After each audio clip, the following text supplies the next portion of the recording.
பெப்பரை தூவி விட்டுப்போம். பெப்பர் சிக்கனுக்கு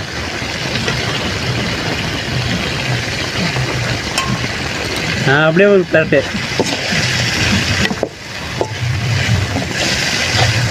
பெப்பர் சிக்கனுக்கு வந்து பெப்பர் தான் அதிகமாக சேர்க்கணும்.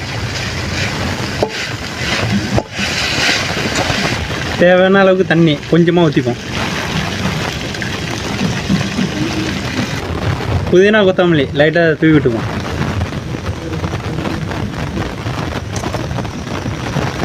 அப்படி போட்டு கிண்டி விட்டுருவோம்.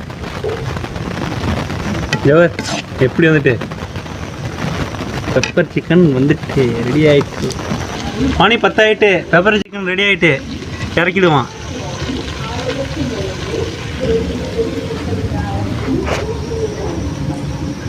அவ்வளோதான், ரெடி ஆகிட்டு. எப்படி இருக்குன்னு வாங்க பார்ப்போம். பெப்பர் சிக்கன் எப்படி இருக்குன்னு தின்ன பார்த்தோம். Pepper chicken super. இதே மாதிரி செஞ்சு நீங்களே சாப்பிட்டு பாருங்கள். நான் அடுத்த வீடியோவில் சந்திக்கிறேன்.